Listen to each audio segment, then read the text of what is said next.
Would you make a wish if someone had to pay the price?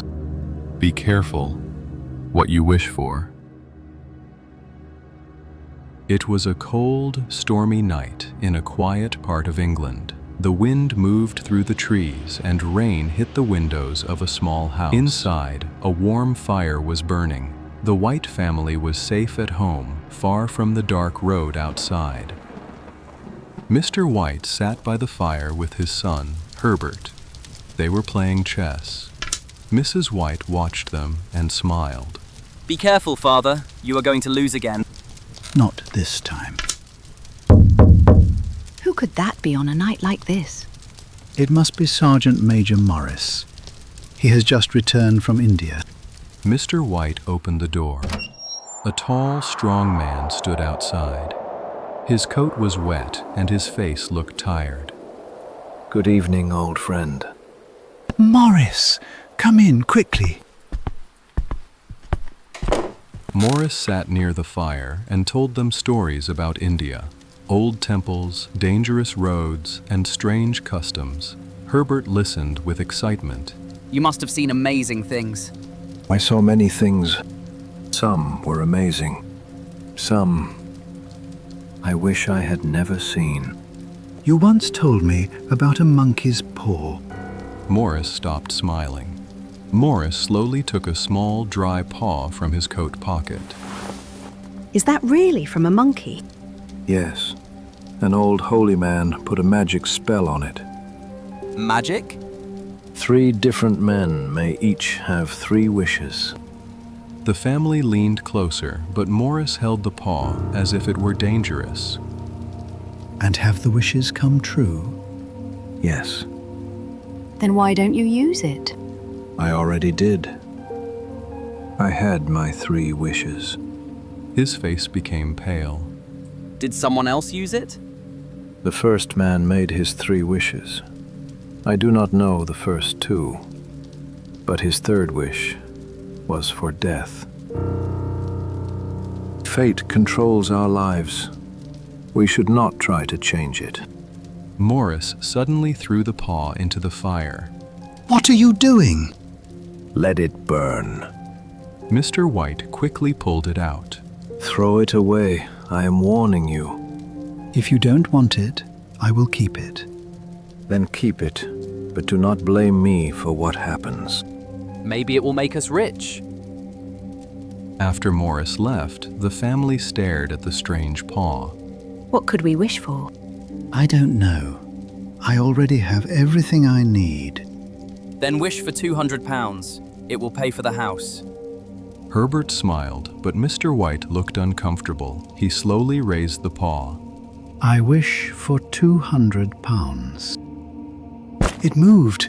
It twisted in my hand like a snake. Are you hurt? No, but I felt it move. I don't see any money. They laughed nervously, but none of them touched the paw again. The next morning, the room looked normal again. Herbert laughed about the wish. No money fell from the sky last night. Maybe it will come later. Be careful, Father. If it arrives, don't spend it all. He put on his coat, kissed his mother, and left for the factory. Then he walked away down the wet road. Later that afternoon, Mrs. White saw a man outside. He walked toward the house, stopped, and turned away. Then he came back. At last, he knocked on the door. Please come in. Is something wrong? I come from the factory where your son works. The man looked at the floor. He held his hat tightly and seemed afraid to speak. What happened to Herbert? Is he hurt? There was an accident. Is he badly hurt? He was caught in one of the machines. Is he alive? No, he did not suffer. Mrs. White cried out, and Mr. White held her. The man continued. The factory says it was not responsible for the accident, but it wants to give you some money. How much? £200.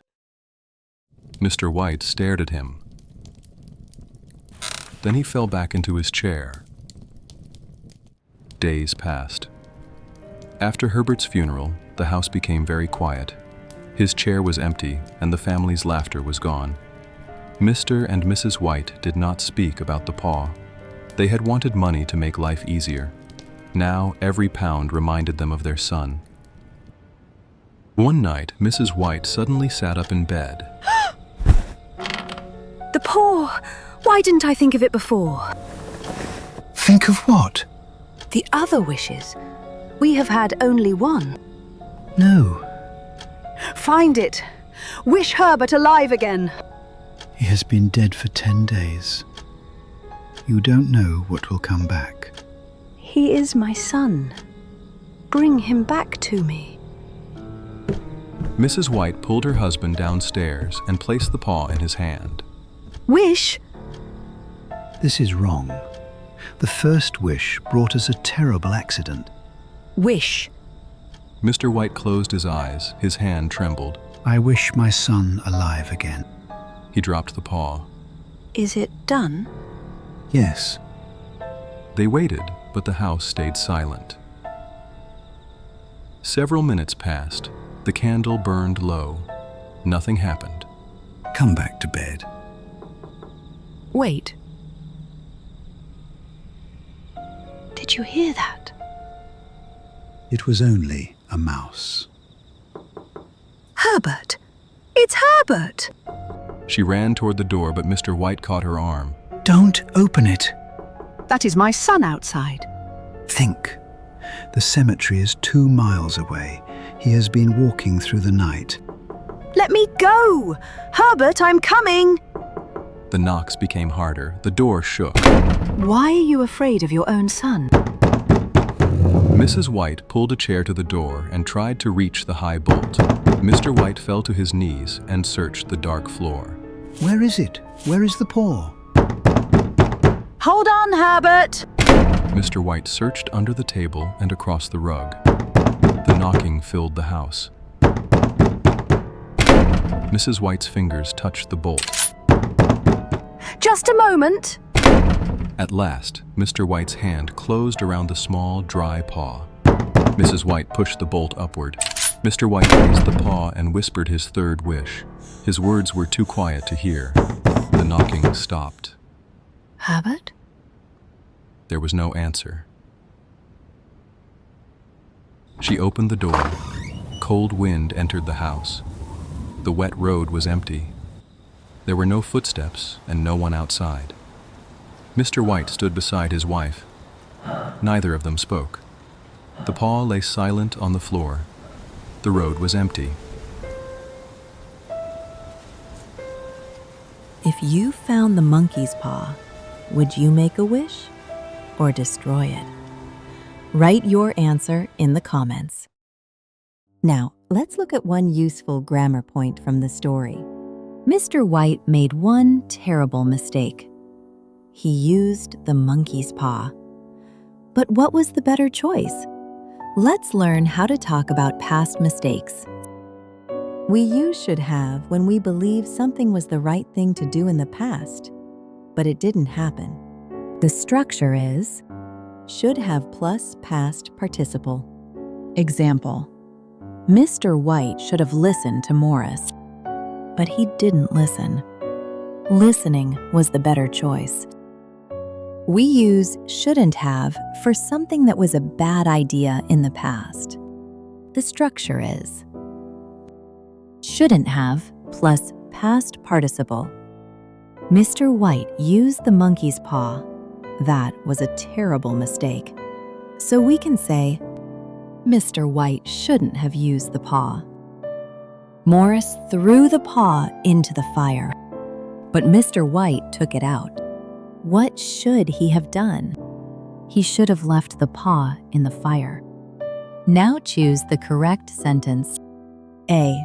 Mr. White should have listened to Morris. B. Mr. White should have listened to Morris. The correct answer is B. After should have, we use the past participle. Well done. Now let's learn 5 important words from the story. Warn. The meaning: to tell someone about danger. Example from the story. Morris warned Mr. White about the paw. Example for daily life. She warned me about the storm. Blame. The meaning: to say someone caused a problem. Example from the story. Do not blame me for what happens. Example for daily life. Don't blame me. I didn't break the cup. Responsible. The meaning: having caused something or having a duty. Example from the story. The factory said it was not responsible. Example for daily life. You are responsible for feeding the cat. Suffer. The meaning: to feel pain or experience something bad. Example from the story. Herbert did not suffer. Example for daily life. He suffered from a bad headache. Remind. The meaning: to make someone remember. Example from the story. The money reminded them of Herbert. Example for daily life. Please remind me to call Anna. Watch the story again and repeat the sentences aloud to practice your speaking. Thank you for watching. See you in the next Chapter 1 story.